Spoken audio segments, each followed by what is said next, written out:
Welcome to Ranger Things. We're recording on Monday, April 27th, 2026. I'm Carlo Montagnino, and I'm joined by Brendan Lyons. Hey, Carlo. And Dave Pacheco. Good evening, good night, God bless. Visit patreon.com/Ranger Things Podcast or rangerthingspodcast.com. Join the Wolf Pack. If you remember, you would see Brendan and Dave. They're off on a retreat. Brendan staying in the chateau, and Dave out hiking. I guess he forgot we had to record, so he's hiking and recording simultaneously. Yeah, I have my gear on my fanny pack. It's got about a 25-pound battery dangling from some paracord over here. So yeah, it's all right, but I'm trying to get into this like rucksacking thing, and I heard you just pile a bunch of weight in a bag and you kind of just ruck around. So I'm gonna wreck just around. random weight, Just random shit in there. Yeah, bricks. It's fucking, empty sardine cans. No, full sardine cans. They're all empty on the way back. But you gotta whatever you carry in, you carry out. So leave it as you found it. Yeah, leave no trace. Leave no trace. That's it. Amen. What about toilet paper though? Can you leave that trace? Nope. Take it What out. are you supposed to do with it? You're supposed to take everything out. Well, like, But what are doesn't you it- supposed to do with it? So there's well, considering how much the national parks have been defunded now and the whole Forest Service, but It doesn't even matter now. that's a side note. But there are many parks, the more popular parks will have I think like Yellowstone and one of the other ones that I can't remember off the Yosemite. So far, Dave's got Yellowstone, shit, fuck, and Yosemite. And yeah, exactly. So if you're keeping count, that's 4. But whatever you since they were more popular, more and more shit can build up and ruin the fucking ecosystem. So they had a mandatory whatever you bring in, But out, including your waste. Isn't toilet paper biodegradable? Yes, but shitting in the woods, like the shit too, you would have Like to feces. take out. Hold on a second. Wait, You've got a doggy bag your shit. Some places. But Who hold does on, that? Dave. Who does that? I am a habitant of this planet. I'm a Mhm. biological animal, Yeah, part of this ecosystem. Why can't I just poop in the woods? because you're And not leave it part in the of woods. Yosemite's ecosystem, and now let's say it gets 1.4 million people a year in foot They're traffic. not all pooping. Half of them pooping. You're getting 750,000 people shitting, probably if near half- enough to sit.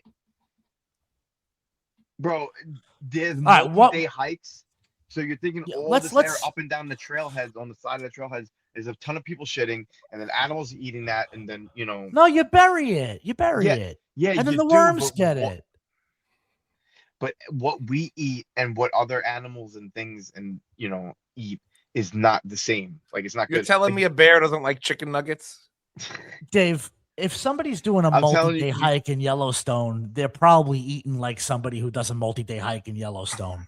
These people are probably eating fucking berries and twigs. You know what I mean? No, I Nobody's like, oh, after my multi-day hike in Yellowstone, I'm gonna get Taco Bell. That's not happening. These people hate Taco Bell. maybe Because they're not. terrorists. You paint with broad strokes right here. I don't But feel like I am. let's just be. All right, I understand why that rule's in place. I understand the concerns around it.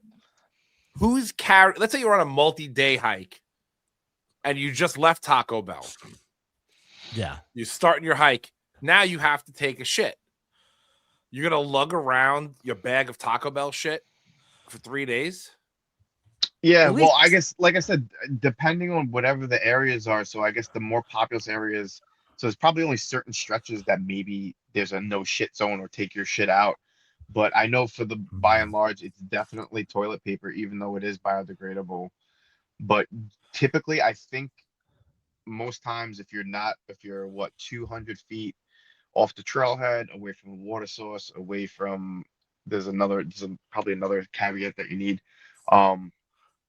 you're allowed to shit and bury your waste, but go down 3 feet. So it's really more of an etiquette, like don't shit near water, don't shit near the trail. Well, yeah, that's a given. Yeah, all that shit's a given. Don't shit in a public cemetery. There's no rules against that. Yeah. Oddly enough. Show me a sign where it says no shitting in a public cemetery. Show me. I've never seen one. Nope. Not that it would make anybody not shit in cemetery. There's a cemetery not far from me where there's a big monument to some guy who died 1,000 years ago, and he must have had money because it's massive and it has like a little scene carved into it, and the scene is this colonial looking man standing and proclamating to a group of very small Asian slaves. That's pretty good. It's the wildest thing I've ever seen. I mean, let's be honest. Who wouldn't want that as their monument? We were talking about it. We were talking about it, and at the time, that guy was probably, because he was alive when that shit was carved. It was his idea, to put that on the fucking on his tombstone. At the time, he was definitely like, "This is lit. This is the sickest shit anyone's ever seen." Bro, that was like fresh pair of Jordans at the mall. Yeah, he guy's feeling himself. He's like, I want you to try to capture how much they love and respect me. Was he like a railroad tycoon? Was I don't know. I don't know anything about the man. Look him up, bro. Google that motherfucker. The next time I pass, I'll take a picture and I'll Google it. Where is this cemetery? I'm not going to dox myself, so no. It's somewhere in the northern hemisphere. Let's see.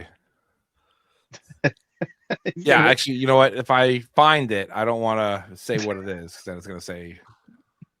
Yeah, we'll talk about it off air. We'll table this. We'll take this offline. Yeah, well, let's do that. Okay. Yeah, I have a Faraday bag that we can put our phones in. So Yeah, perfect. I'm gonna get Faraday fabric to make Faraday underwear.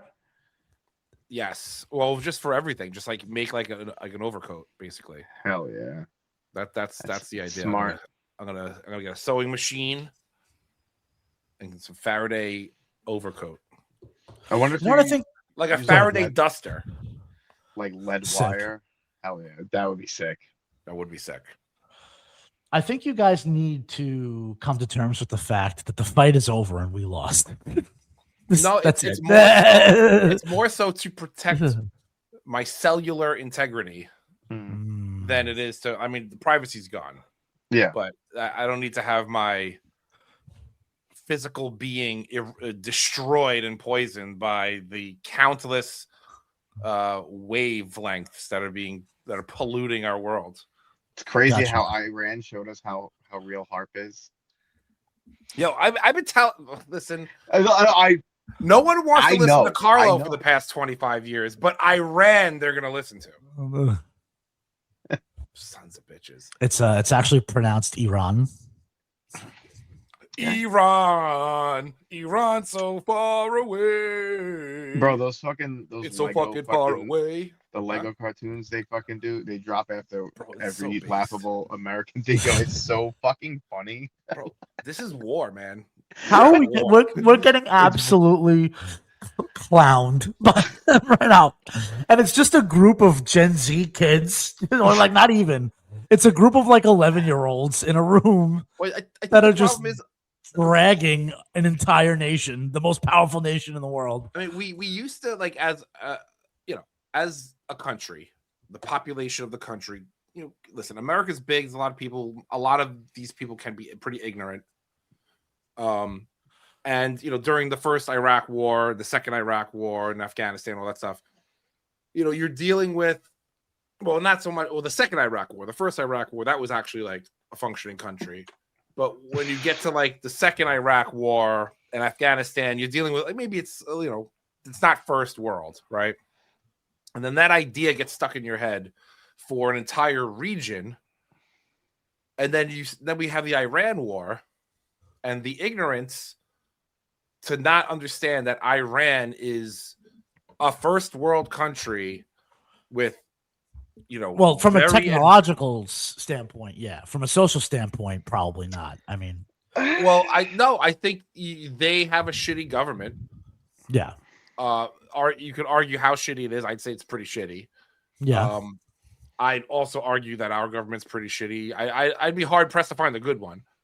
Mm-hmm. But the idea is the ignorance has reached our actual government and decision makers, and they're thinking like, "Oh, Iran, these are backwards people. We're gonna bomb the shit out of them." These are just the guys in that one Key and Peele skit where they're talking about TSA restrictions, right? But Iran, they can meme, and if anyone paid attention, you would think that this administration would know that Iran can meme. I mean, these motherfuckers are cooking. Bro, memes and allegedly plutonium. I don't know. I get into this argument almost weekly, and my stand. A lot. That's a pretty heavy clip. That's a pretty heavy clip. Yeah. It's the argument always comes down to how could we let Iran have nuclear capabilities? And my response is always, why shouldn't they? Who gives a shit? Yeah. Well, they hate us. And then I say, well, why do they hate us? Yeah. There's one reason why they hate us. And if we stop doing that one thing, we'd actually probably be pretty damn good friends with them. Look at the sick memes they're making. Sick. Yeah. So, I mean, the proof is in the pudding. Yeah. Up until like 13 days ago, us and the Saudis, boys. Yeah. Like boys. Like noise. Go to Vegas together, boys. They got a prince. They still got a prince. Yeah, dude. Bro, they killed a journalist. And we were like, they killed that, dude. That might not be cool, but just leave me out of that shit. Yeah. Don't post that in the fucking group chat. I mean, it doesn't matter if they kill one journalist. I mean, compared to other people killing hundreds and hundreds of journalists. Some might say they're journalist himself. No, I'm talking about the Israeli government, Israeli snipers shooting journalists and blowing up journalists left and right. It's fucking insane. We're way off track here, boys. So we're way off track. You could also follow us on Twitter, RangerThings23. Email us your questions and comments. We'll read them on the show. Contact at RangerThingsPodcast.com. We're on every podcast service, so rate and review the show. We're also on YouTube, so if that's where you are, you can listen to us. Can't watch us. You're not a wolf pack. If Dave's screen goes black, the IDF have kicked down his door. No, cut the power lines to his house. My iPhone exploded in my face, and that's it.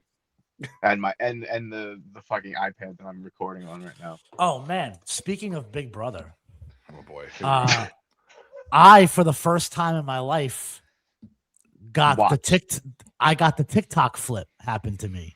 The fuck is that? So there's this thing that people are talking about when you're on TikTok and you're sort of just like doom scrolling. Sometimes a video will pop up and play for like 3 to 5 seconds and then scroll on its own. Okay. And if you go back to that video, 7 times out of 10, that video is, we'll say, charged.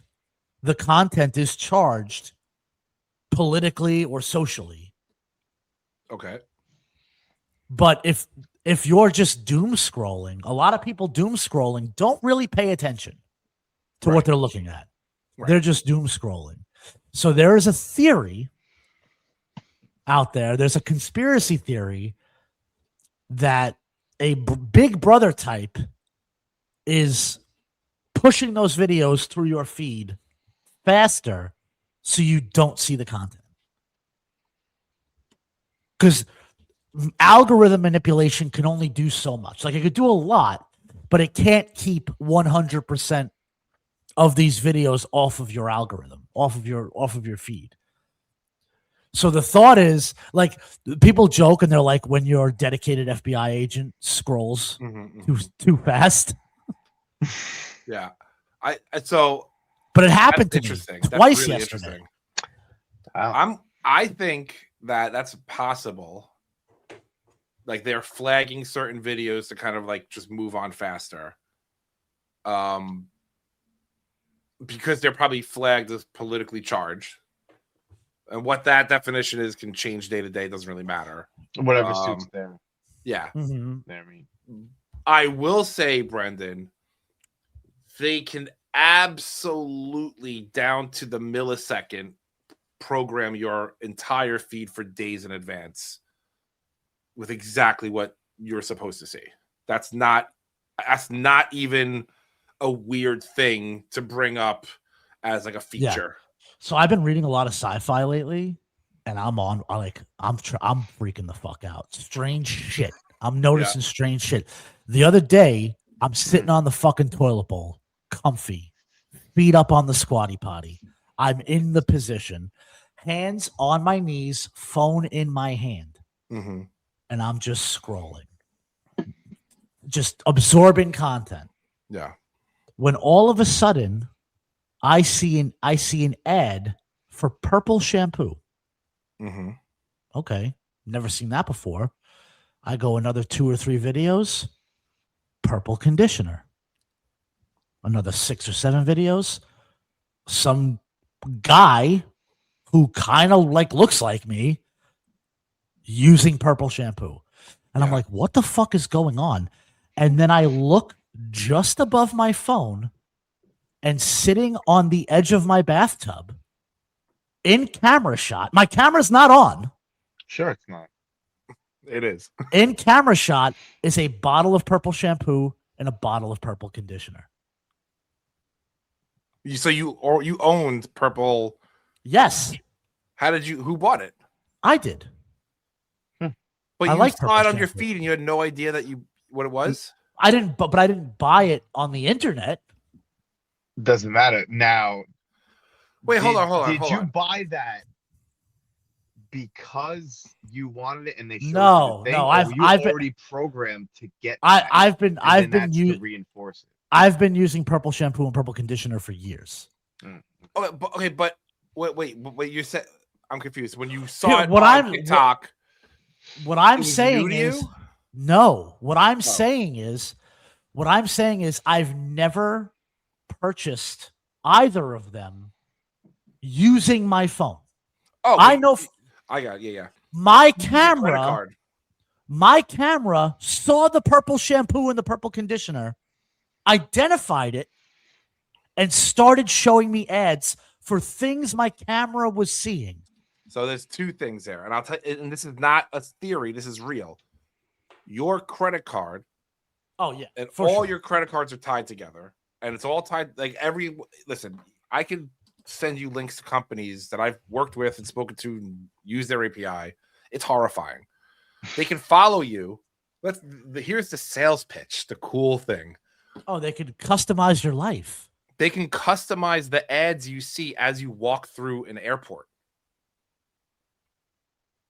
Like, you're walking to your gate, and the video billboards are playing purple shampoo ads because it RFID read your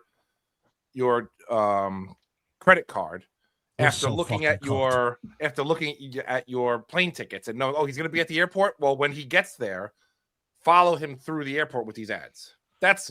We're so fucking cooked. We're so fucking cooked. So the camera, so it knows you're in the purple shampoo list. It knows you're taking the shit because it's measuring how far you're sitting down with the accelerometer. Yeah. Turns the camera on, sees purple, show the ad. Sons of bitches. Yeah, dude. We're fucked. We're fucked. It's over. Technology is it's a literal hellscape nightmare.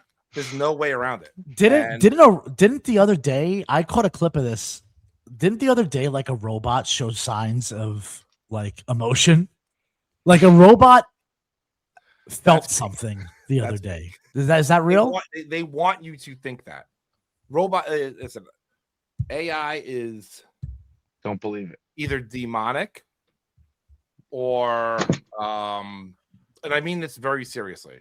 Yeah, it's either demonic or it's a complete psyop where it does what it does the way they say it does it. It'll never be sentient or have feelings. Or it's demonic and you're just allowing demons to run the world. I mean, but here's the thing. Here's the thing. What do you need feelings to be sentient? Or do you just have to be able to think critically and make decisions to be sentient? So the way they describe that AI or to works, be conscious, to be quote unquote conscious. Yeah. The way they describe AI working, it's like it's predicting what the next word would be. So it's ingesting a ton of stuff, and it's really good at making all of that information super, super small and digestible. But when you say, tell me about this idea or this thing, it just says, well, this thing is, and it's just like the way you speak or any of us speak, you're coming up with the next word as you're talking. It's just doing that, but it doesn't have cognizance. It has a data set, and it's just kind of like picking what the next word is. So it's not actually doing any thinking. How far away are we, do you think, from AI maybe not becoming self-aware? It is self-aware, but like you guys have heard of the paperclip theory, right? Or the paperclip. It's like the paperclip problem or the paperclip. I don't know what it is, but essentially, it's if you were to tell an AI, like let's say you owned a paperclip company, and you would tell your AI that ran your paperclip company, I want you to make me paperclips at X rate at any cost. Make me as many paperclips as you can. At some point, because AI has no morality or places equal value across all things, at some point that AI will destroy the entire globe to make paperclips. It will harvest everything to make paperclips. I mean, if you have to give it access to so much for that to even. But real. At what point can it give itself access? At what point does it become? At what point can you train it to receive cues and cue itself? Because that's what they're doing. They're training AI to cue itself. Yeah, that's.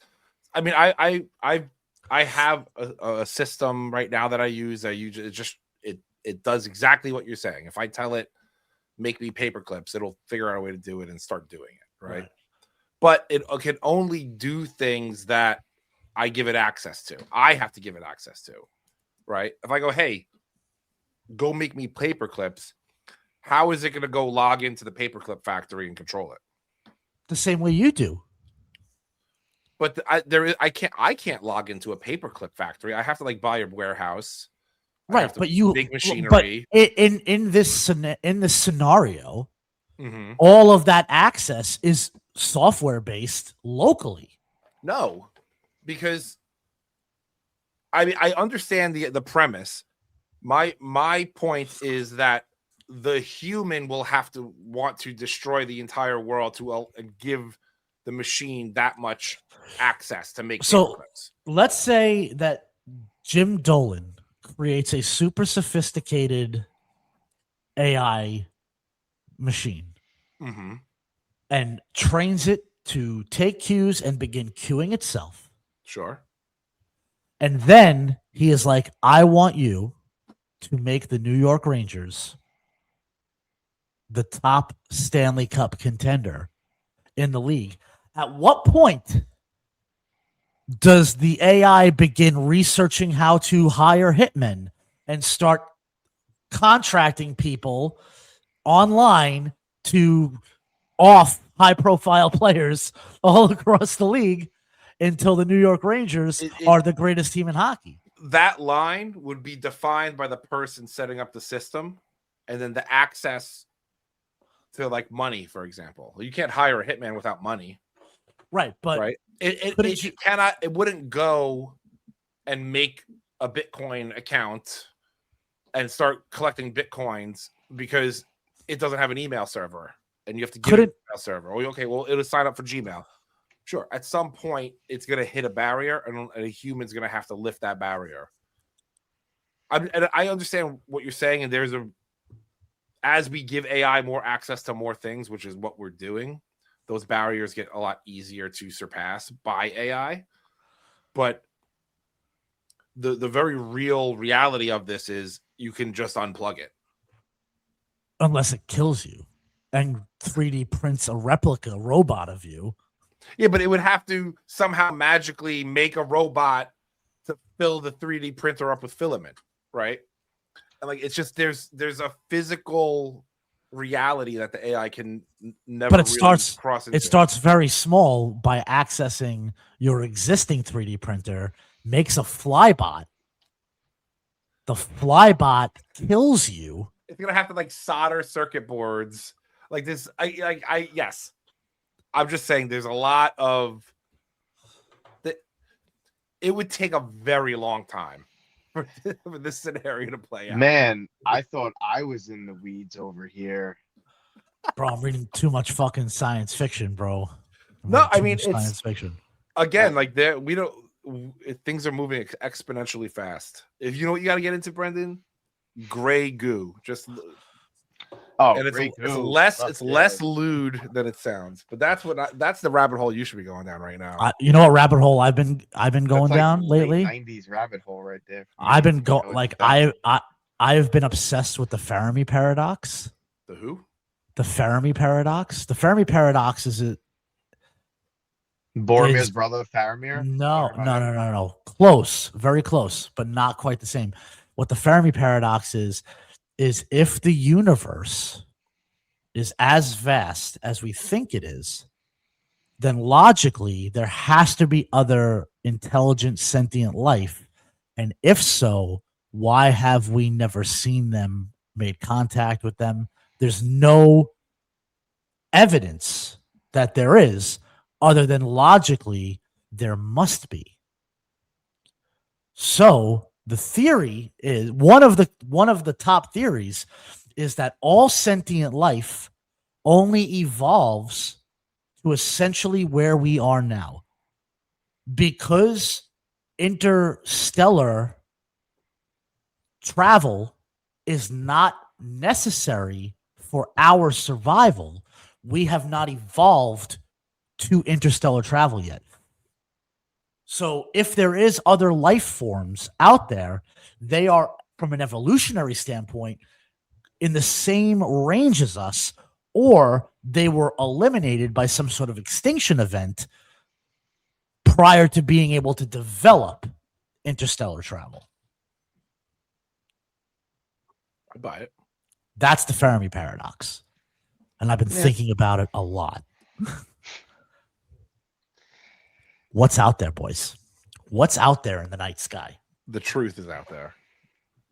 While we're on this topic, watch this segue. While we're on this topic, there was a huge data breach recently. Sick. And millions, actually, I have an exact number. It's 42.26 million passwords. Well, more than that. Millions and millions of passwords were leaked. 42 million of them are related to sports teams. Wow. Meaning Phoenix Suns 1 is my password, right? The Yankees had 1.2 million of those passwords, where it's just New York Yankees 1, Yankees. How you doing? How you doing? There's the top 25 list of sports franchises associated to this data breach. So 42 million. How many were leaked? 42 million associated to sports teams. Out of how many? A billion. Okay. So many.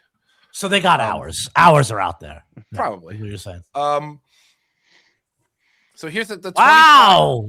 Here's the 25 sports teams with the highest numbers of passwords associated with them. The Carolina Panthers are number one. Number one.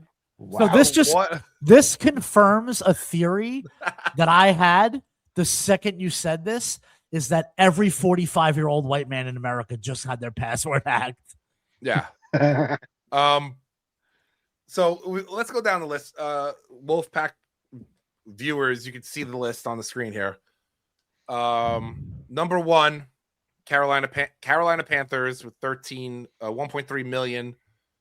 New York Yankees 1.2. The New York Rangers number three 1.1. Wow.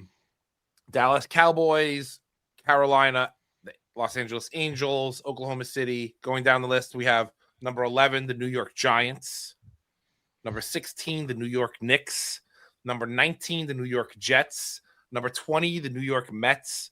24, the New York Islanders. You have how sad is every New York City sports team on this list. That is every New York City sports team. Yeah, except for the Nets. That's who? The Nets. I don't know who that is. I don't know what that is. Is that, what are they? Are they a lacrosse team? Are they a professional lacrosse team? The Brooklyn Nets. Yeah, actually, that'd be a great team for a lacrosse. That's a great name for a lacrosse team. Are you talking about the old New Jersey Nets that have since been disbanded and not in the league anymore? Yes. Yeah, they went to the ABA. Gotcha. Mm-hmm. I don't acknowledge the existence of the Brooklyn Nets. Okay. Not in my America. But how this is crazy. I mean, the Yankees you expect, because it's like you have a kind of a global fan base, really. The New York Rangers is concerning. I got to tell you, this is a really tough look for the city of New York. This doesn't look great for us. I mean, what was it? The from last year is like the top 5 dumbest fan bases, and the Rangers are number 1. That's what we're looking like right now.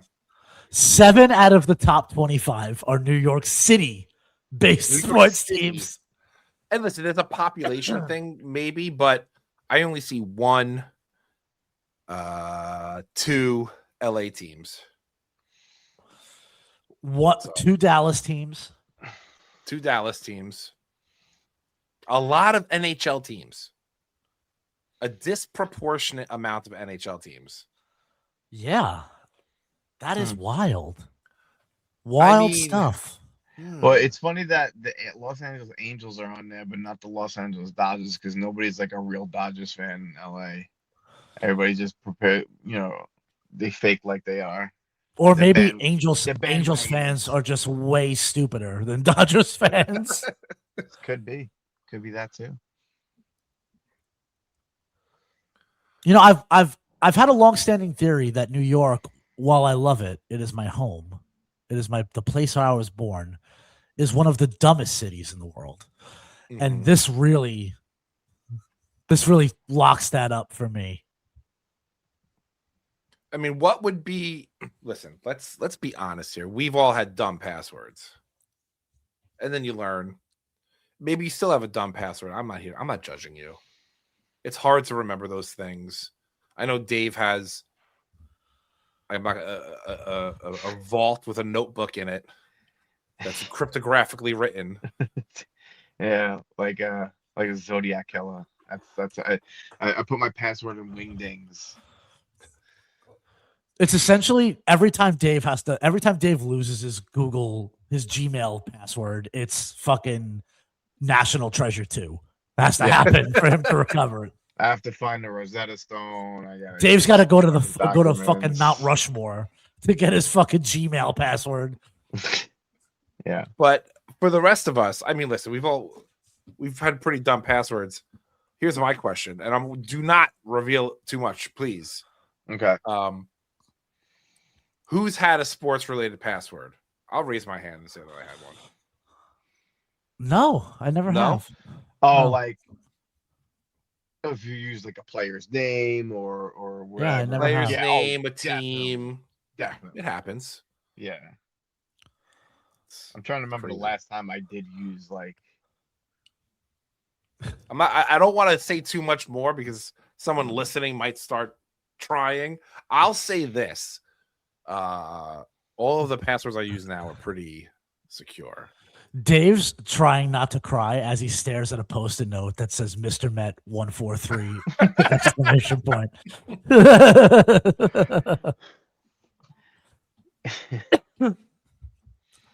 But yeah, so that's what that was.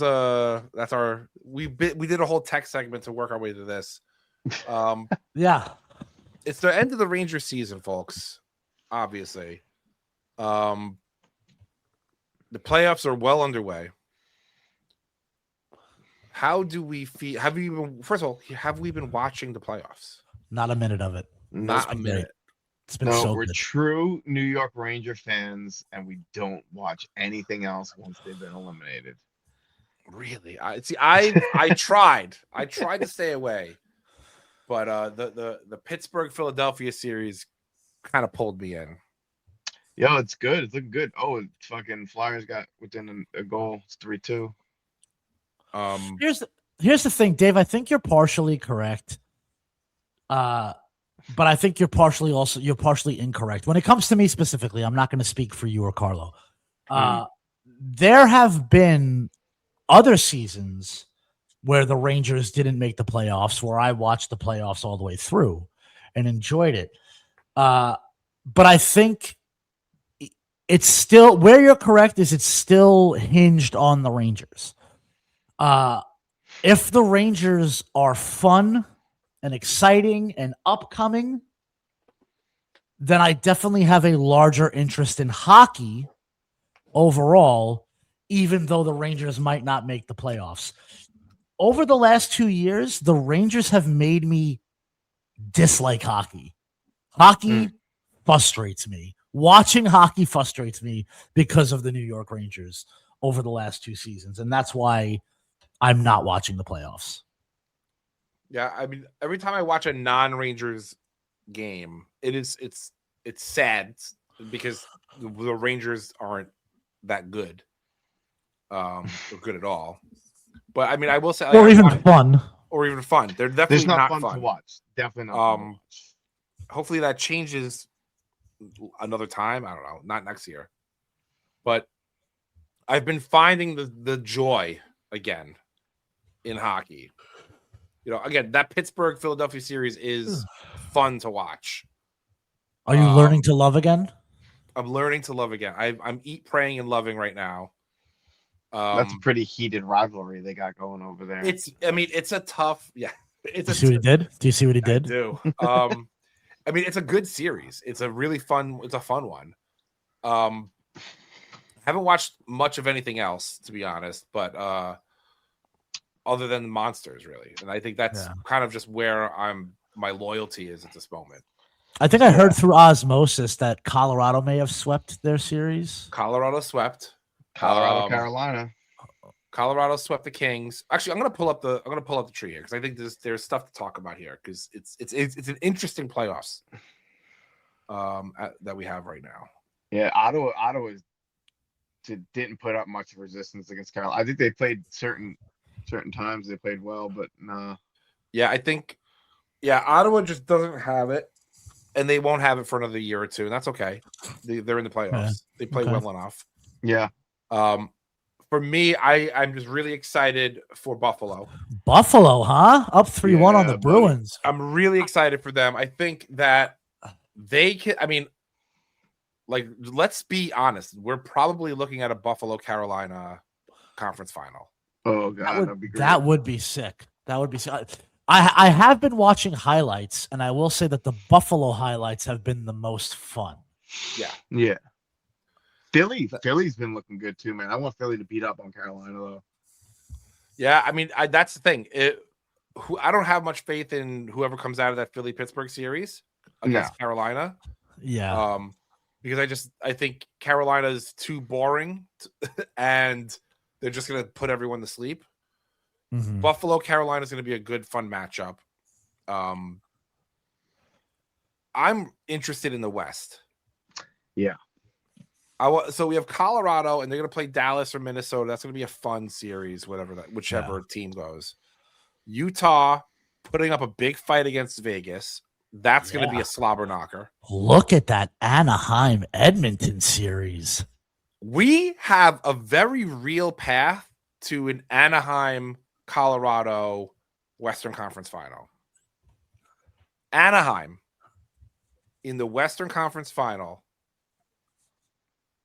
I'm gonna say this. Ranger fans, remember, Brandon, when you used to make fun of Anaheim's fucking GM for making all the trades he did with the Rangers, and now look at them. Well, he did make a lot of stupid trades. You sure about that?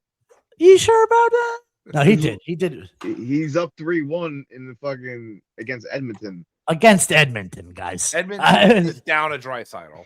We do have to be clear about that. I'm going to say this now. It's not going to happen, but I'm going to say this now.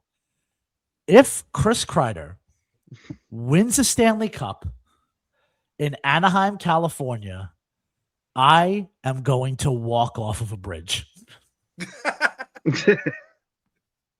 And Trouba. And Strome. And Strome. No, Strome got traded. And Vetrano. That's what I'm going to do if Chris Kreider wins a Stanley Cup in Anaheim. I'm going to pick a bridge, and I'm going to step off of it. Bridge. Jersey or New York? I'm going to find a bridge with no water under it. I want a 0 chance of survival. I want my body to hit bedrock. Face first. Either that, or I'm going to charter a small boat, sail it out to a reasonable depth in the ocean, chum the water, and then stick my head in it. So you're going to say tie a rope around your waist and the other end to an anchor, throw it over, and, like a Looney Tunes cartoon, just fuck it. I'm going to throw myself in the lion pit at a zoo. I'm going to Harambe myself if Chris Kreider wins a fucking championship in Anaheim. Could you imagine? That would be the funniest. It would be so funny. The absolute most perfect outcome. It would just totally sum up the Rangers as being the most dysfunctional place. Oh, yeah. In the world. If Anaheim makes the Western Conference final and puts on at least a performance, I would fire. I mean, you have to fire Chris Drury, like immediately. Yeah, you got to fire him. Yeah, because how is Anaheim able to put together a roster that's good enough to do this? And I know they've been building for a long time, but their team is still so young, and it was built around, I guess, the core leadership group is Kreider and Trouba and Gudas. Mm-hmm. But you had that in New York, and then you had young guys put around. We were essentially on the same trajectory until the past 4 years, and then it kind of seesawed. Mm-hmm. Wow. But I think now it's more of a realization for the Rangers, because look at the fuck ton of actual youth and talent that we have playing the last 10 games of the season or whatever it was. Yeah. Maybe if you just stay the course on this, you could be like Anaheim or better if you have better players on your roster. Look at all of these teams. Buffalo, Utah, Montreal, Philadelphia, Anaheim, Pittsburgh to an extent. I'd say Dallas to some extent, kind of. Dallas is kind of like out of that now. This is a young man's league. Guys, let me tell you something.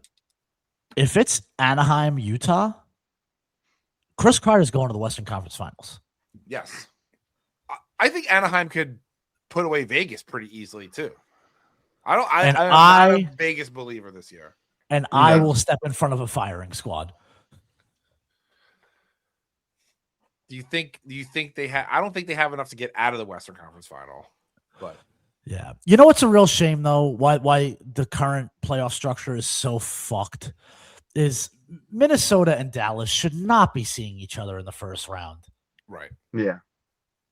That's so dumb. Agreed.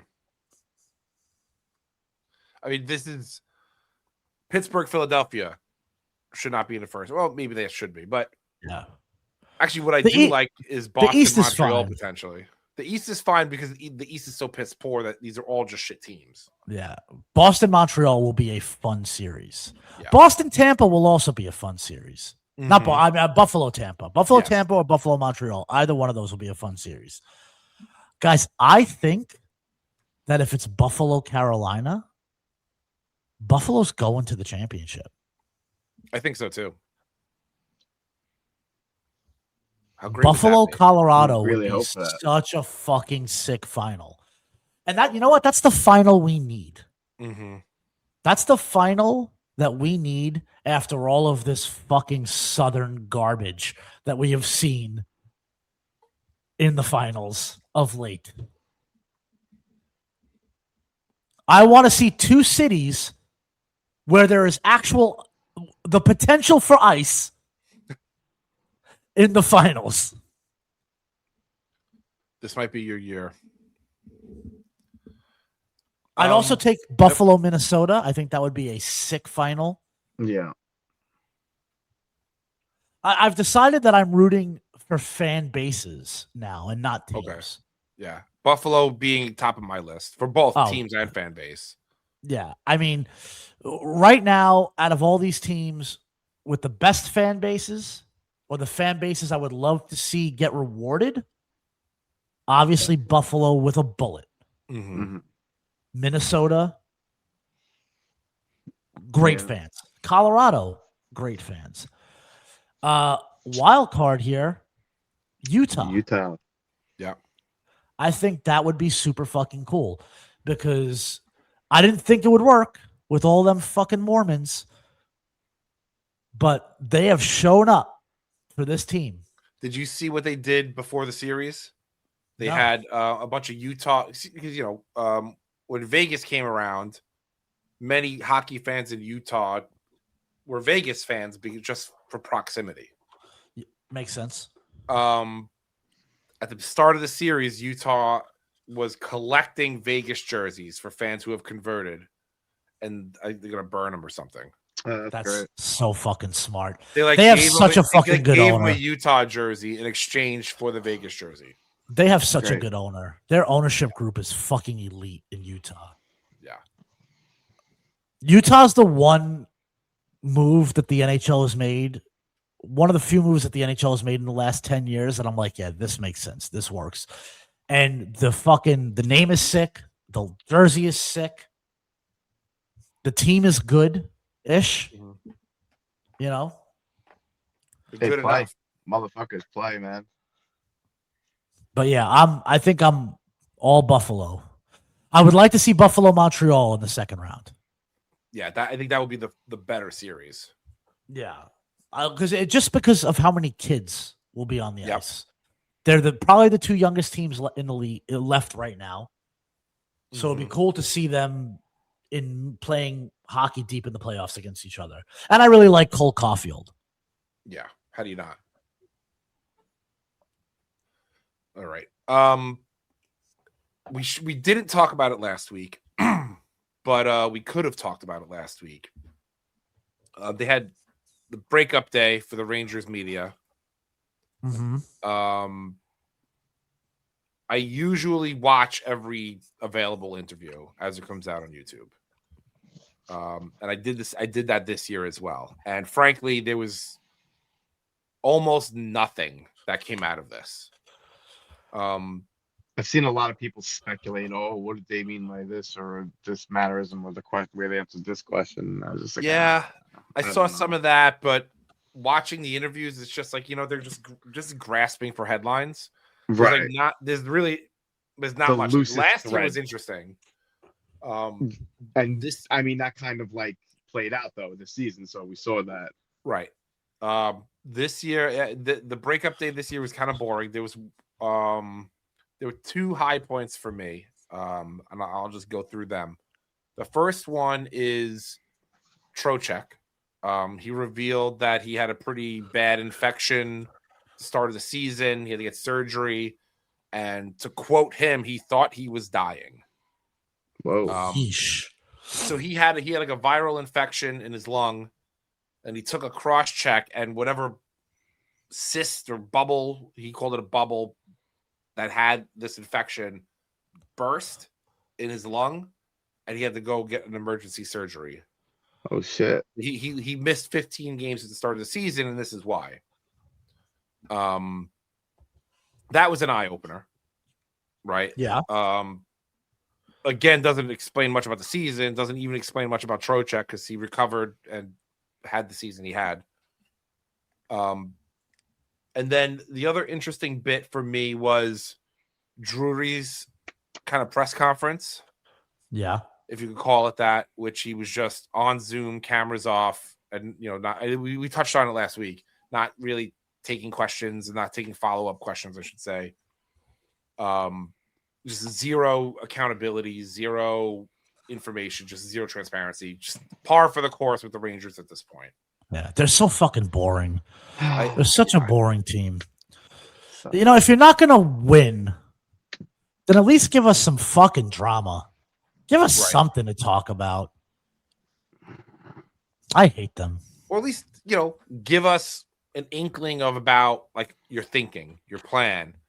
Even if it's not about, all right, what happened this past season? We all know. What are you going to do next season? Well, lay it out. Say something interesting. They behave as if everyone doesn't know that they're going to do one of max 3 or 4 like potential things. Like the Rangers behave like they're operating out of the fucking Pentagon. Yeah.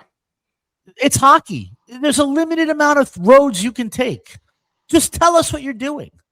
Right. I mean, it's not going to hurt anyone's, like, I mean, are they wheeling and dealing so much that, like, they have to hide what they're doing?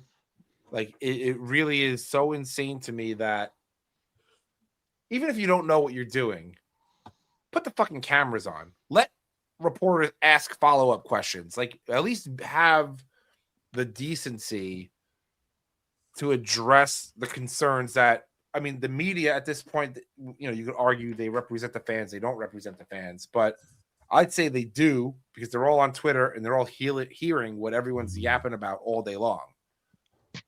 Mercogliano reads the same Mickey 8 Rangers tweets that we do.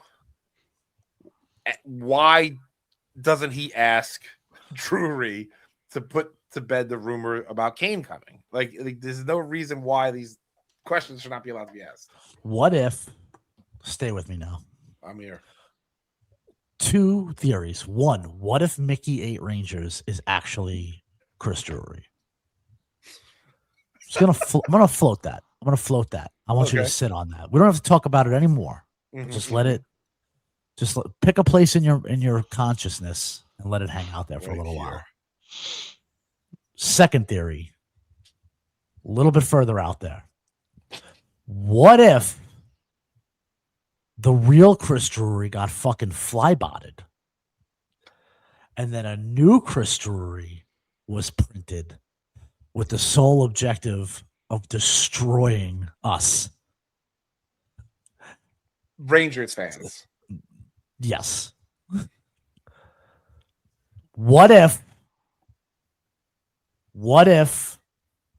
the Kremlin was so mad at Panarin that they fucking created an AI that killed Chris Drury?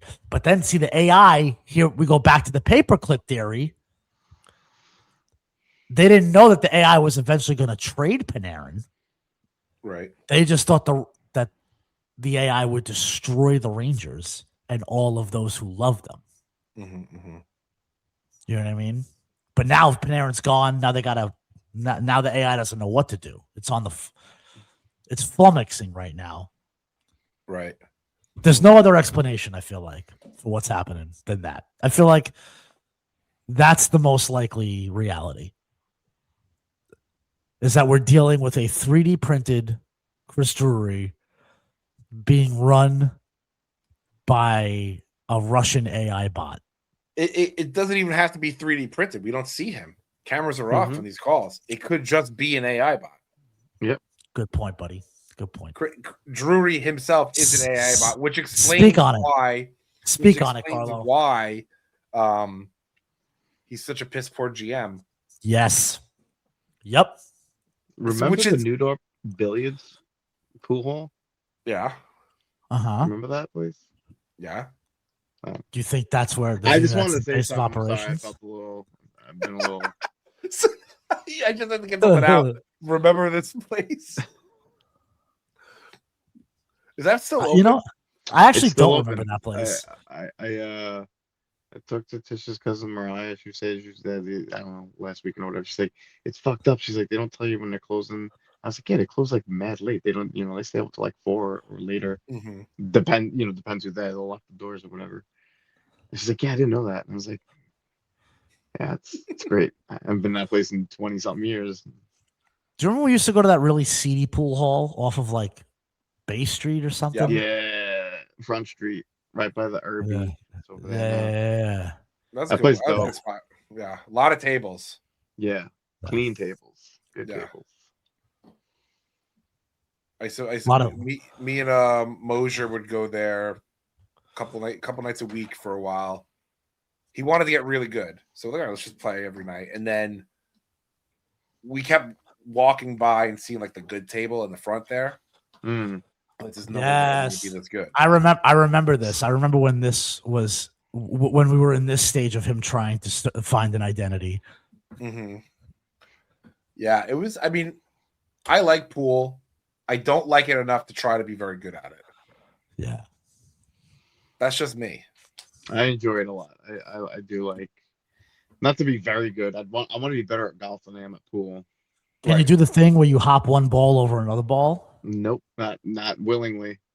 I've done it intentionally like twice in my entire life. Right, and it's a fluke. Really I've attempted it like 25 times. Like, how often do you really need that skill? I mean, if you're playing leisurely, never. If you want to be a fucking gangster, a pool hall junkie. You want to look sick. I want to be. And every once, like when I was first, we first started getting to know each other. He was like, "Oh, let's go play pool," because he had memories of playing pool with his father-in-law, who gave him that table, and he played a lot as a kid, so he was pretty good. And he played with me, and I'm just complete ass. I'm embarrassing ass. Just trying to do trick shots. Yeah, just like being a complete dick. Like, oh, what if I do this? And he would just be like, why would you do that? He's going to go behind his back, shoots it, rides the rail, falls into the pocket, the cue ball.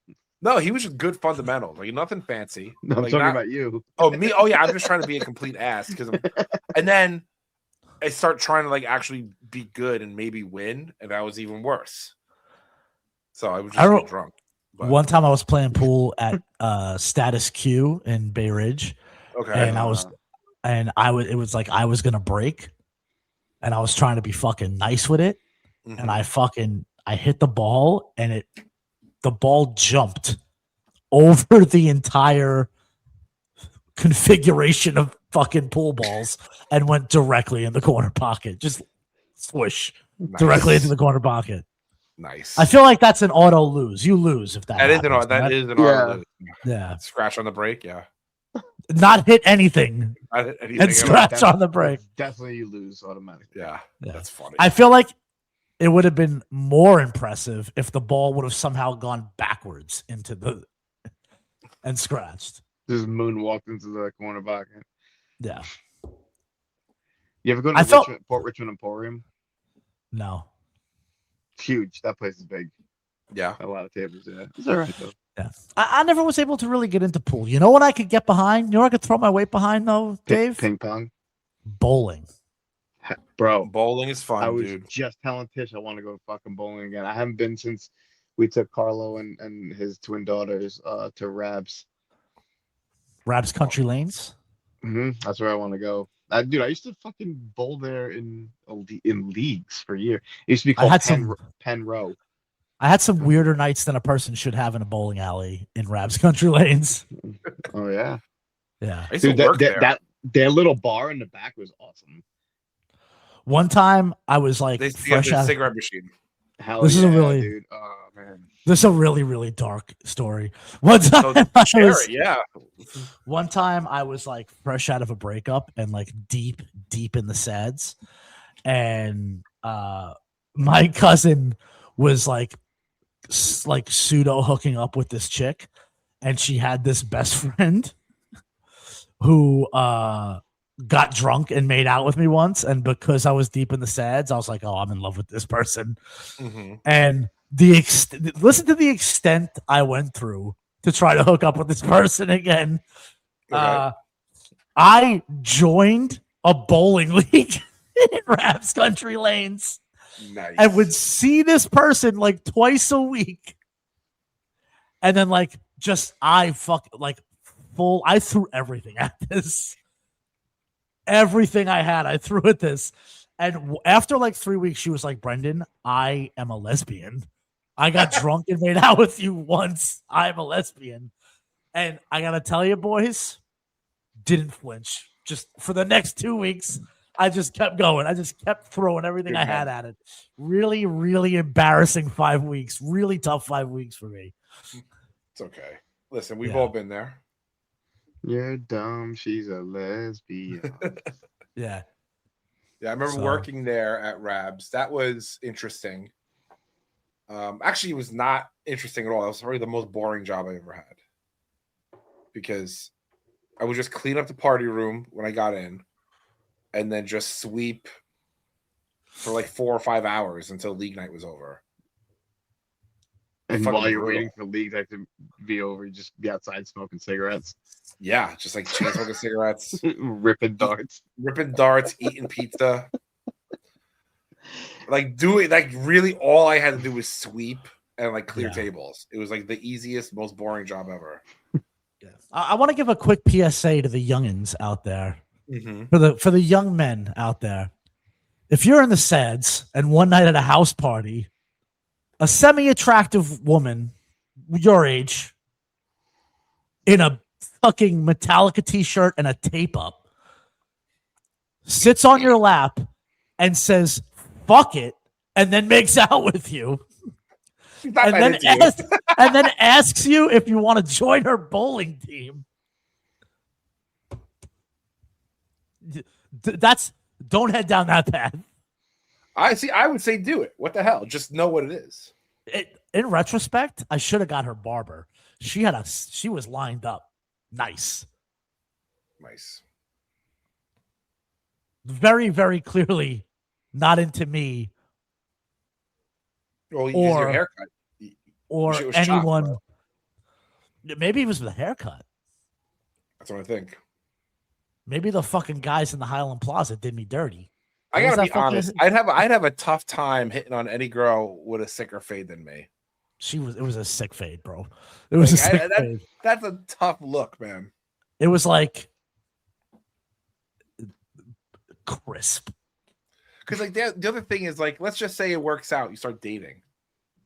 It's like, you wanna you have to go to the same barber, right? You got it. What am I gonna not go to that barber? Like you gotta look as good, if not better. Right. With the haircut. You just let her have that. And it wasn't a fade. It was more of like a tape up. But that's the thing, Dave. It is a sacred day. It's like this is me time. And now for the sake of the relationship, your ego, you need to give up your special haircut time, your barbershop time, because you're in an arms race with your significant other about haircuts. Yeah. Because if you find a better barber, you're going to have to let them know who it is. You can't keep that a secret if you're getting the same freaking haircut. Also, Brendan, you probably should have included. She had the exact same haircut as you. Yeah. What are you gonna do? What are you gonna do? What are you gonna do? Do you remember, Dave? You weren't there for this, but Carla, you were. Do you remember the night? I don't know why this just popped up in my head. Do you remember the night we were walking down Highland Boulevard? It was I'm always scared when the story starts this way. It was me, you, a couple of other people. We were walking down Highland Boulevard, and we were by the ShopRite, the camera light, right? And a car full of girls flying down Highland Boulevard intentionally got into the right lane to fucking drive through a puddle and drench us. And then they pulled into the Dunkin' Donuts right in front of us and got out of the car. And we were like, what the fuck? Right? We were screaming at them, like, what the fuck is wrong with you? You're a scumbag, blah, blah, blah. One of the girls, she was tiny. She was like my wife's height. She was like 5'1". Walked up to me, didn't say a fucking word, punched me in the face so hard that I fell around, I spun around and fell onto the hood of the car. And then one of them had a cowboy hat. She was hitting you with the cowboy hat, I believe. Yep. Dave, we legit. I mean, obviously, we didn't fight back. We got our asses beat by these girls. You got your ass beat. I got my ass beat by this one. I got my ass kicked by this girl. Bad. That's funny. I'm just hearing about this now. I can't do anything now. Top 5 hardest I've ever been punched in the face. She's in there. She is in there. Jesus. Was she cold cocked you? Yeah, it was tough. It was a tough night for me. Same era, now that I'm thinking about it. Same era in my life. Dark time to be Brendan Lyons. You guys ever get into darts? Yeah, I like darts. Darts is my what I guess game, like I guess bowling pool adjacent game. Yeah, it's a bar game. That's the game. My only experience with darts is in the garage of your old house playing a game that I think you made up. Basketball. Basketball. Yeah, that was a good game. Yeah, that was good. Gonna tell you, I've never understood the rules of that game or any dart game. Actually, now that I'm thinking about it, really? Basketball was basically 3-on-1, but you separate it into 4 quarters. Basically. And then you tally up the score at the end. That's cool. It's easy. It's just a way to like structure the game differently so you're drinking more. Yes. Got it.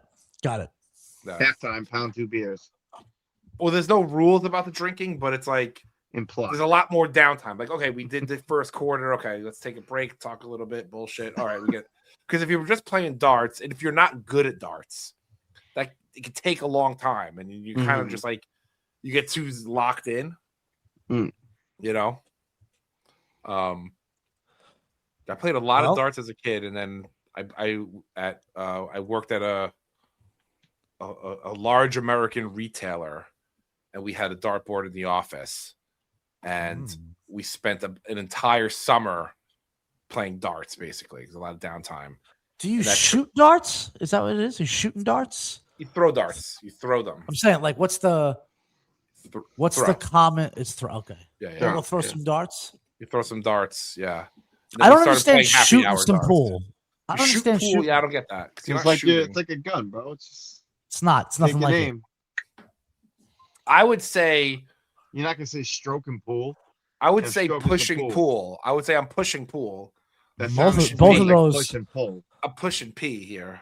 Both of those make more sense than shooting pool. No, it sounds ridiculous. You insane person. What are you talking about? But you don't shoot anything. Why is it called shooting hoops? You're not throwing hoops because you're shooting. It's a shot.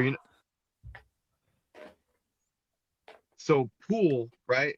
So if you're shooting hoops, that's in reference. You're shooting it at the hoop, right? So pool, the balls on the table, they're pool balls. So that would be like that's a pool table. So that means the little pockets would be essentially pools. So you're technically shooting pool. Is that what? Is that is that where pool comes from? That's the etymology. Yes. You sound real confident. Unlike shooting hoops, when you shoot hoops, there's an actual hoop involved. Yeah. There's no pool. Pocket's a pool. A pool of water. There's a pocket. Water, pool. There's a pocket. You got pockets. Not really. They're holes. Shooting holes. Stroking holes is what the game should be called. Speaking of stroking holes, somebody sent me an Instagram the other day of this guy, like he's one of those online doctors, like fake health, like influencers. Do you know who I'm referring to, Dave? Wait, These what? people.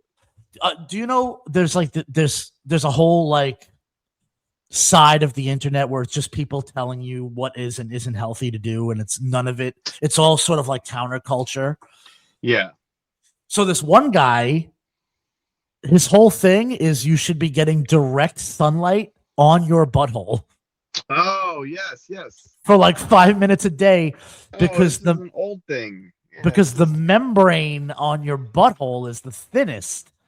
It's the thinnest in your body, so you absorb the most vitamin D through your butthole.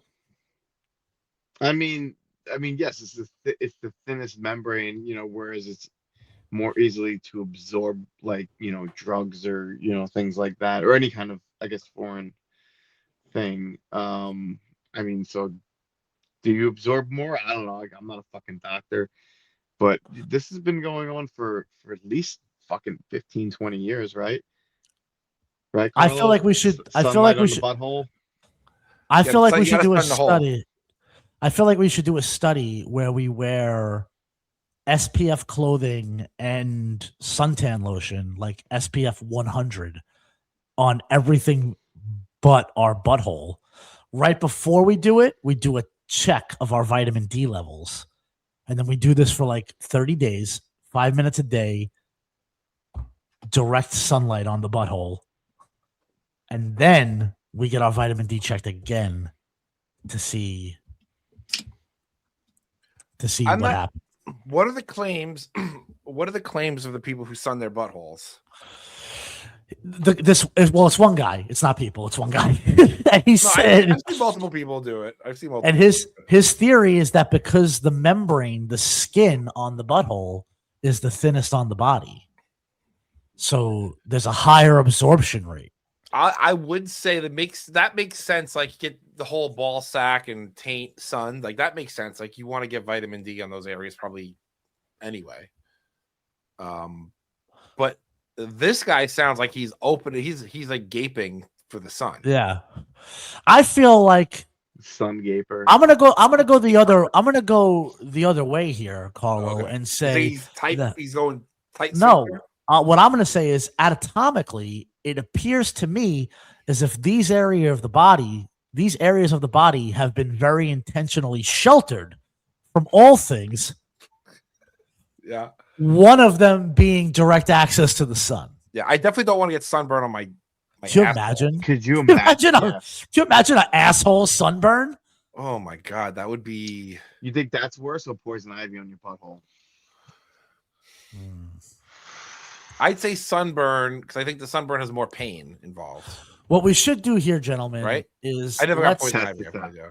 Let's list the top 20 worst things that could happen to your butthole, and then we will randomize them into a bracket. Think March Madness. Breaking a glass jar in your butthole. So wait, I just did some quick research real quick. So shooting is the action, is it's a verb, right? To propel, or you're shooting the balls across the table, right? So that makes sense.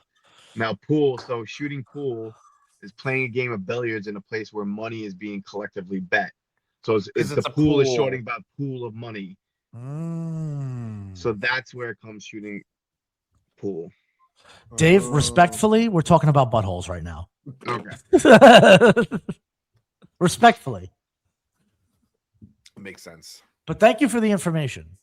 Sorry, I had to just button that. No, that's because now I know I never play pool. I play billiards. Right. Got it. I don't know what the word billiards means, but somehow it makes more sense than the word pool. Let's get on it. I don't know. It's probably like some guy's name who invented the game. Come hit my balls with a stick. And then everyone runs over there like, hell yeah, let's do it. And they see this game. And they're like, do you ever think about the first guy to invent every sport? Like trying to pitch it? Like imagine trying to pitch, I don't know, baseball. Like cricket. Imagine trying to pitch cricket to a group of people. Oh my God. Or pitch pool to a group of people. Think about it though.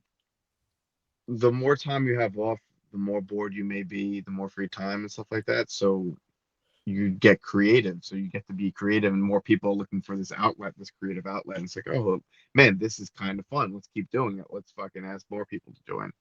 I mean, it's not that far fetched. I mean, I like it. I think too much nowadays, we don't have enough time to be bored. It's too much stimuli. There's no free thought. There's no creativity. Everything's the same. Here's gray hue. Here's a question. What's the best fake sport you invented? Oof. Everyone listening has done it. We've all done it. We've all invented a fake sport and have played it. I'll go first. Mike Myers. Mike Myers is good. That's a good one. I wouldn't call it a sport. It's more of a game. No, yeah.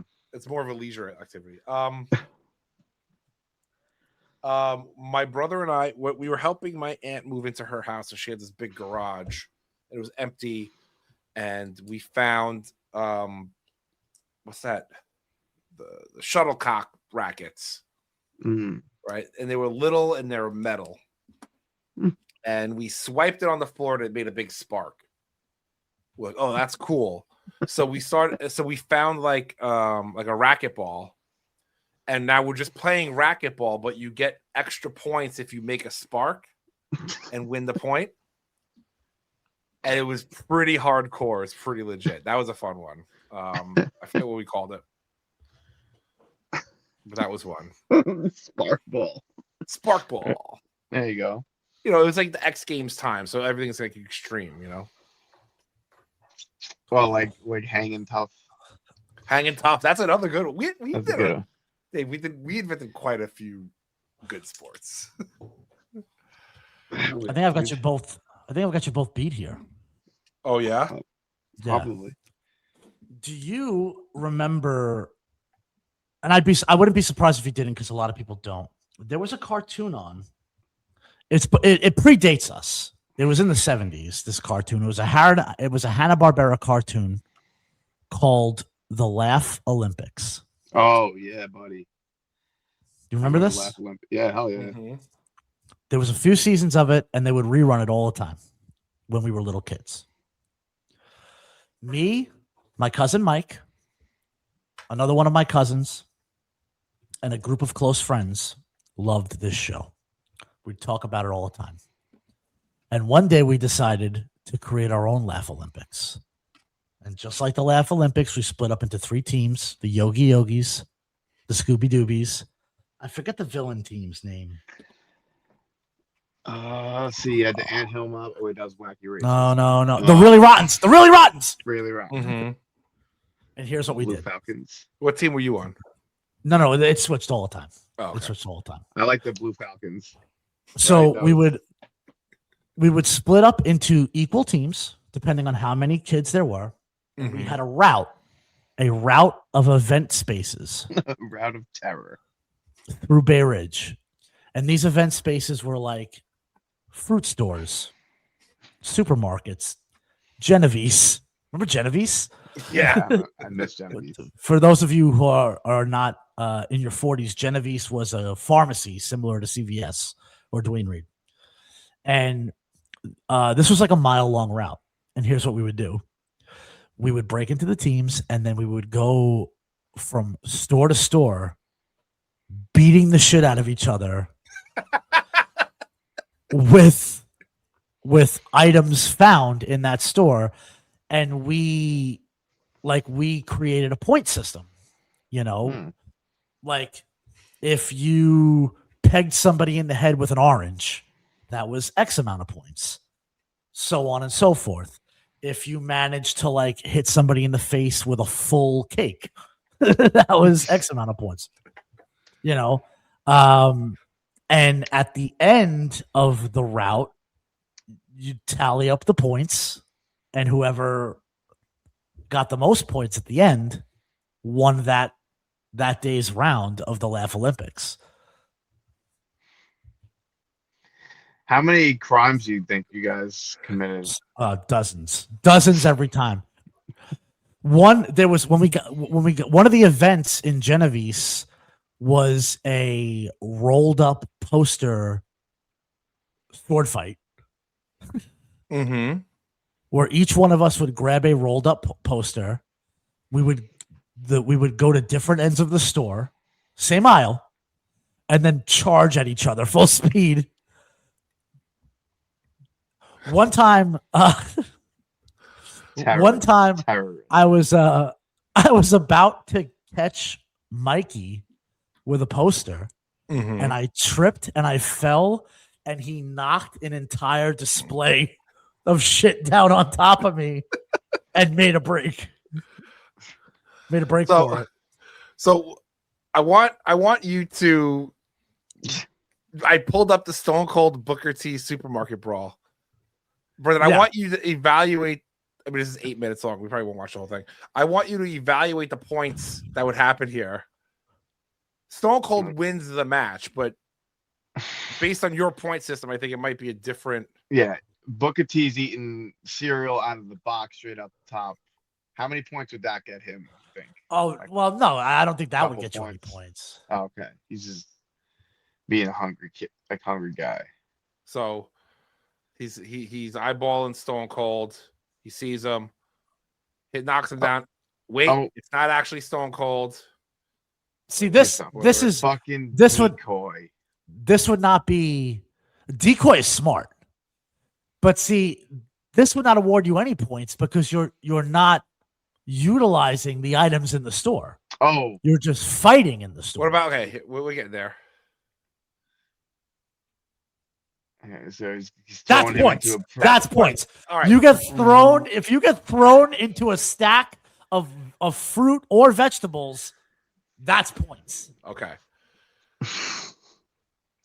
We get thrown into a rack of pickles. Ketchup on the back, getting hit with ketchup. That's points for sure. Okay. Let's keep going. Getting a whole. Mustard now? He's doubling back with mustard. Points. He got thrown through a poinsettia display twice. We weren't sophisticated enough to like introduce multipliers. But I imagine if we were to do this now, getting hit with ketchup and then mustard would initiate some sort of point multiplier. Yeah. Hot dog points. All right, so then we got that's big points. That's big. Throwing a basket of onions at somebody's face, big points. Pouring out shelled nuts, yeah. Yeah, that's points. This is a lot of points. Stone Cold is racking up a lot of points right now. It's good. Okay. Okay, straight punch to the face. Flour. A bag of flour. That's a lot of points.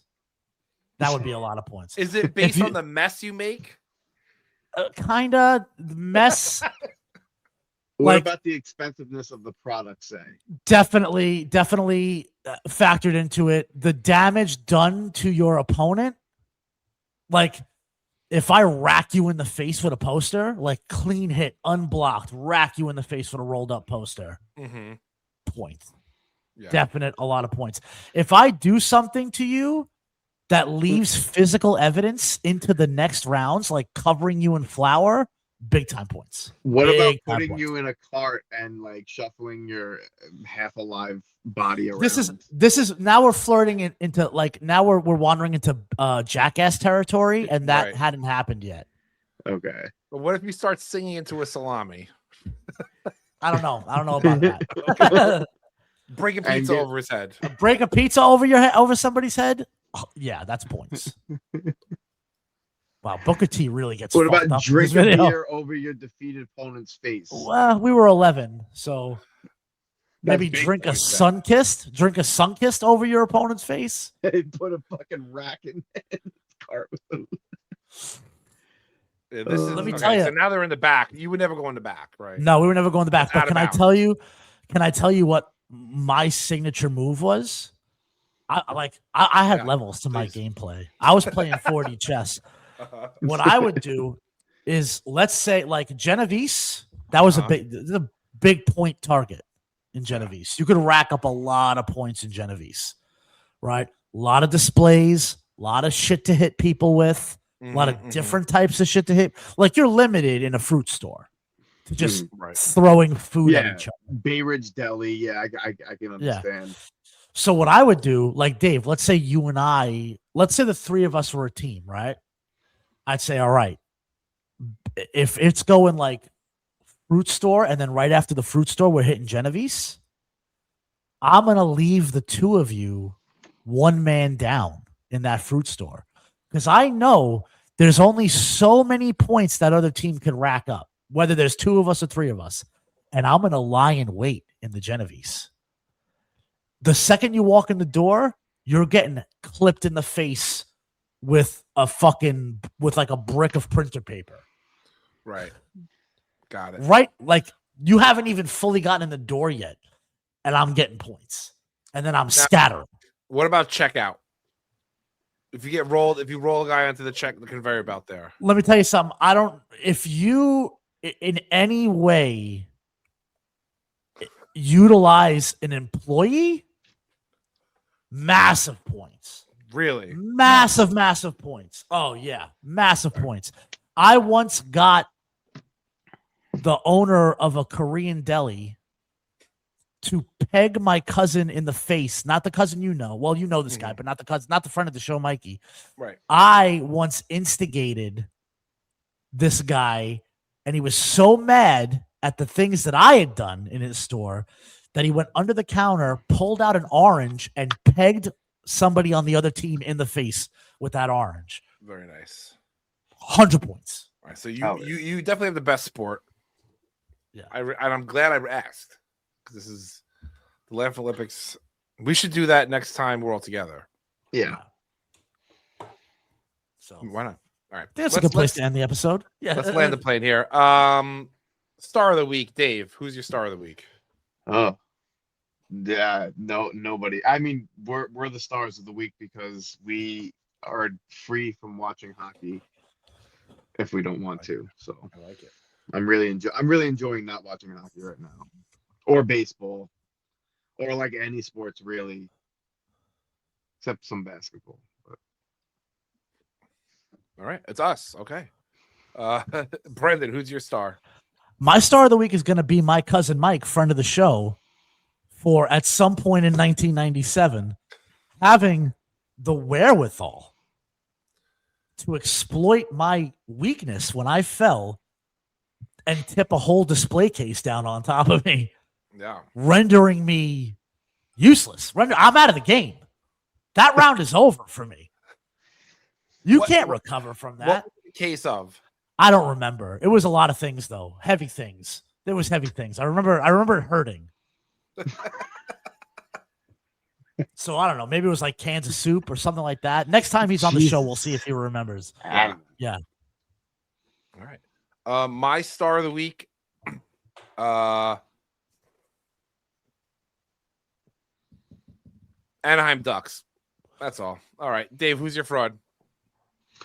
Fraud of the week. The New York Mets. I heard they're firing their head coach, or they did. So. Oh boy. Oh, sorry. I'm sorry for your Metsies. Whatever. All right, Brendan, who is your fraud of the week? My fraud of the week is going to be this guy that I had a very brief encounter with last week. I took a flight, and as often happens, there were employees of the airline, like, you know, their last minute, if there's an empty seat, they jump in it. So this person was an employee of the airline that I was flying, and he sat down in the middle seat between me and another customer. He was an older gentleman, and you know how old people do with their phones. Their text on the phone is giant. Right. It's like a billboard. Before the plane was even fully boarded, this person, pretending to take like a selfie, took a picture of the person sitting in the window seat, texted it to somebody, and said, "I'm stuck sitting next to this fat fuck eating Twizzlers for the next 3 hours." Holy shit. And both me and this person in the window seat saw it. And the person in the window seat was like, you got to go. Like, called over the flight attendant. And the person was like, "I'd never do that. I'd never do it." We're literally looking at the picture. Like, he didn't even he was such a fucking boomer that he didn't even have the wherewithal to close the text app. Right. Where you could clearly see the picture and the text message. Alternate star of the week was the person sitting in the window seat, because the airline, the flight attendants did everything to make this go away over the course of the next 3 hours. And they just they gave this person 1,000 miles. Wow. They came back with the little bistro menu, and they were like, "What do you want?" And this person looked at me, because I spoke to that person a little bit because they were a little bit uncomfortable. So I tried to calm them down and apologize that they had to go through that, the whole bit. So this person looked at me and was like, "You want anything?" And the flight attendant looked at me and said, "Oh, are you two traveling together?" And before I could even say anything, they were like, "Yes, we're traveling together, and we'll take everything." Nice. And the flight attendant was like, "Excuse me?" And the person was like, "Everything on the menu. We'll take all of it." Mm-hmm. So mad free snacks. Nice. For the next 3. It was sick. Like, I'm so sorry that this person had to go through this. It's disgusting. Yeah. But you got a cheese box. I reaped so many benefits off of this. It's just, and like, I didn't even get caught in the crossfire. Like, I didn't catch a stray in it. I just man, nothing but upside. Good. And the person was cool, so it wasn't even like having to chat with this person was like it was awesome person, right? Really nice person. Well, so enjoyed the conversation. They kicked the guy out. I don't know. No, I think he got sent to the back of the plane. Got it. Okay. Interesting. So that's wild. He should have been kicked. He should have been kicked off the plane. Right. If he wasn't an employee of the airline, he would have been kicked off the plane. Yeah. Man. That's wild. Like, you would think someone who works at the airline would be more aware of how things work. No. Why would you do this? This person's definitely still filing a complaint. Oh, absolutely. They were like, "I want his name. I want his name." Right. And I'm filing a complaint. So sucks for that guy. He fucked his shit up bad. That's not going to end well for him. I mean, like, who are you even sending that to? Like, your wife? That's the conversation you're going to have with your wife? So the person said she was able, they were able to see the picture of the person being texted, and it looked like a kid. So they were assuming that this guy was like sending it to their son or something. Like, that's ridiculous.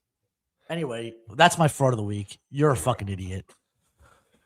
My fraud of the week is my 7-year-old daughter. That's tough. It's tough look this weekend. So they're out rollerblading, as they do, and I want them to wear, if they have nice pants on or just pants that aren't ass, wear your knee pads so you don't fuck up the pants. Yeah, or your knee. Well, I mean, they're just scooting around the driveway, right? So it's nothing high stakes.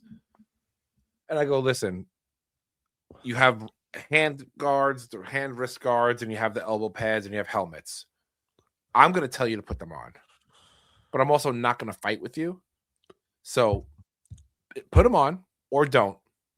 If you don't put them on and you get hurt, you're driving yourself to the hospital. No, I go, because I'm already drunk. You're not allowed to complain about it. You can't cry that you have a skinned knee because you should put your knee pads on. Okay. And there's no problems. So they all put the knee pads on because they don't want to ruin the pants. And, they're putting a helmet on. They're putting a helmet off. They're just whatever they feel comfortable with, they're figuring it out. My youngest goes into the house with the skates on to go to the bathroom. Now, my bathroom door is right by the garage door. There's 3 steps down into the garage. Goes in, comes out, no problem. As she's coming out, the fraud goes in and goes, "Hey, mommy, I'm going to the bathroom. I need help." Because she's got skates on. My wife says, "I'll be right there. Just wait for me." Proceeds to not wait. And now I'm in the backyard. So next thing I hear is, "Oh my God, help. Screaming. I walk into the garage and I see her 5-6 feet from the steps on her ass, crying, very sad. Like, it's sad. She's really hurt. I go, "What's going on? Calm down." And I say that because they scream and yell and cry like this about everything. Mm-hmm. So I don't know what the actual problem is. My wife comes out. "What's wrong? What's wrong? Is it broken? Is it broken?" This is your daughter screaming, "Is it broken? Is it broken?" I go, "What is he?" She's like holding her hand. So I go, "Okay, wiggle your fingers." She's wiggling her fingers. No problem. I'm like, "Okay, that's good. Let's take a look." And she's very clearly broken her arm. She broke her arm? Broke her arm.